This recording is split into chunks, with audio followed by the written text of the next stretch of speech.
2026년 2월 4일 청와대에서 아주 중요한 만남이 있었습니다. 네, 바로 이재명 대통령과 대한민국 경제를 움직이는 10대 그룹 총수들이 한자리에 모인 거죠. 맞습니다. 삼성, 현대차, SK, LG 이름만 들어도 쟁쟁한데요. 오늘 저희는 자료들을 가지고 이 간담회에서 대체 무슨 이야기가 오갔는지 또 그 배경은 무엇이었는지 한번 깊숙이 파고들어 보겠습니다. 네, 이번 만남의 핵심 의제는 크게 두 가지로 요약할 수 있습니다. 두 가지요? 바로 청년 일자리 문제, 그리고 지방 투자 확대. 이 두 가지 국가적 과제입니다. 이게 단순히 기업의 협조를 구하는 자리를 넘어서요. 정부의 큰 그림과 기업의 미래 전략이 어떻게 맞물려 돌아가는지 그 역학관계를 볼 수 있는 아주 중요한 자리였습니다. 역학관계라. 좋습니다. 그럼 대통령이 재계 총수들을 불러 모을 수밖에 없었던 첫 번째 이유, 그 절박한 청년 고용 문제부터 한번 풀어가 보죠. 네. 자료에 나온 데이터를 보니까 청년 고용 상황이 그냥 안 좋다 수준이 아닌 것 같아요. 구체적으로 좀 짚어주시죠. 네, 맞습니다. 이게 생각보다 훨씬 심각합니다. 기업 데이터 연구소 CEO 스코어의 조사 결과가 있는데요. 이걸 보면 정말 숫자가 아주 적나라합니다. 네. 매출 100대 기업 중 67곳을 분석했는데 최근 2년, 그러니까 2022년에서 2024년 사이에요. 20대 임직원 수가 무려 4만 7천여 명이나 줄었습니다. 잠깐만요. 4만 7천 명이요? 2년 만에요? 네, 2년 만에. 대기업 내 20대 직원 비중도 24.8%에서 21.0%로 뚝 떨어졌고요. 와, 약 5만 명. 정말 큰 숫자네요. 이게 혹시 모든 대기업이 다 비슷한 상황인가요? 아, 그건 또 아닙니다. 바로 그 지점이 중요한데요. 기업별로 온도차가 아주 뚜렷하게 보여요. 온도차요? 네. 예를 들어 삼성전자는 2년간 20대 직원이 약 2만 명 가까이 줄었고요. SK 하이닉스 역시 감소폭이 컸습니다. 아, 반도체 쪽이 좀 안 좋았군요. 그런데 반면에 현대자동차나 LG전자는 꾸준히 20대 고용을 늘려서 아주 대조적인 모습을 보였습니다. 그렇군요. 어디는 줄고 어디는 늘었다는 건 이걸 단순히 경기 탓만 할 수는 없다는 얘기네요. 정확합니다. 이건 이제 뭐랄까 기업들의 채용 패러다임 자체가 바뀌고 있다는 신호로 봐야 합니다. 패러다임의 변화요? 네, 자료에서는 분석하듯이 기업들이 이제 신입 공채보다 경력직 채용을 훨씬 선호하는 경향이 커졌어요. 바로 쓸 수 있는 인력이 필요한 거죠. 아, 즉시 전력감을 찾는군요. 그렇죠. 사실 정부도 이 흐름을 모르는 게 아닙니다. 그래서 과거에도 계속 노력을 해왔잖아요. 2021년에는 청년 희망 온 프로젝트 같은 것도 했었고 네, 기억납니다. 2025년에는 상생협력 채용 박람회도 열었고요.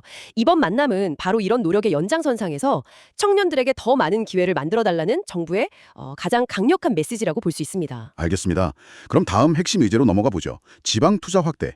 사실 이 청년 일자리 문제도 결국은 수도권 직중 문제랑 깊게 연결되어 있는 것 같은데요. 맞습니다. 아주 정확한 연결입니다.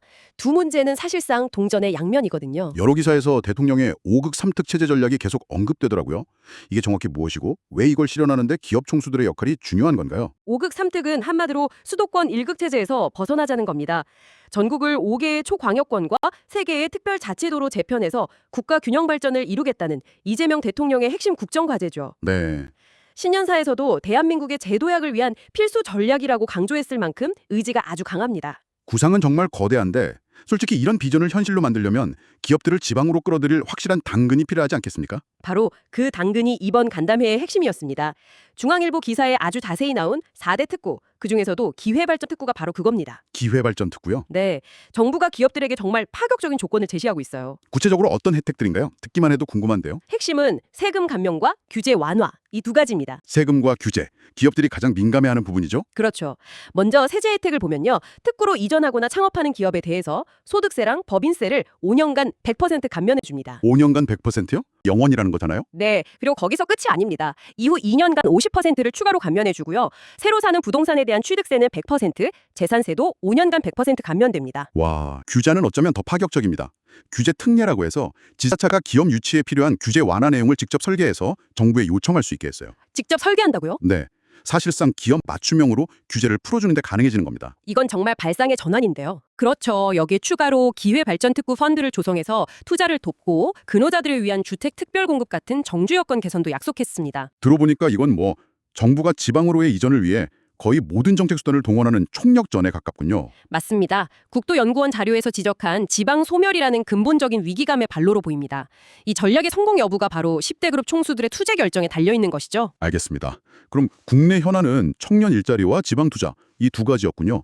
그런데 간담회에서 국내 문제만 이야기하지는 않았을 것 같은데요. 글로벌 이슈도 있었겠죠? 물론입니다. 크게 두 가지 국제 현안이 테이블에 올랐을 가능성이 아주 큽니다. 어떤 것들이죠? 바로 한중 경제협력과 미국의 관세 정책 문제입니다. 아, 역시 중국과 미국이군요. 네, 최근에 시진핑 주석과의 정상회담을 통해 한중 관계 전면 복원을 선언했잖아요. 네, 그렇죠. 그러니까 그 후속 조치로서 경제협력 확대 방안을 논의했을 겁니다. 정부가 외교적으로 길을 텄으니 기업들이 나서달라는 거죠. 반면에 미국은 좀 분위기가 다르지 않습니까? 관세 재인상 이야기도 나오고 있고요. 바로 그게 두 번째 국제 현안입니다.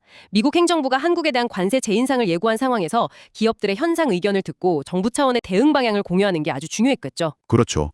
기업 혼자서는 대응하기 어려운 문제니까요. 맞습니다. 결국 이번 간담회는 청년 고용과 지방 투자라는 국내 과제 해결을 요청하는 동시에 이 급변하는 국제 정세 속에서 정부와 기업이 함께 돌파구를 모색하는 뭐랄까 비상 대책 회의 같은 성격도 있었다고 봐야 합니다. 자, 오늘 논의를 한번 정리해 보겠습니다. 이재명 대통령과 10대 그룹 총수들의 만남.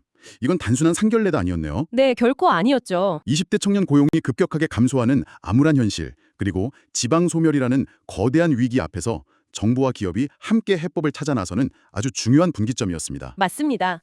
정부는 기회발전 특고라는 정말 파격적인 인센티브를 제시했고요. 이제 공은 기업들에게 넘어간 셈이죠. 네, 이 만남은 정부가 제시한 국가균형 발전이라는 큰 그림에 기업들이 얼마나 동참할 것인지를 가늠하는 일종의 시험 대화도 같았습니다. 오늘 저희는 이 간담회가 왜 열렸는지, 그 배경에 어떤 데이터와 정책들이 있는지 깊이 들여다봤습니다.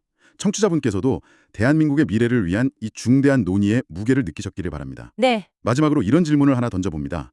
정부는 기업의 국내 투자를 이끌어내기 위해 정말 강력한 당근을 제시했습니다. 하지만 기업의 국적이 점차 희미해지는 글로벌 무한 경쟁 시대잖아요.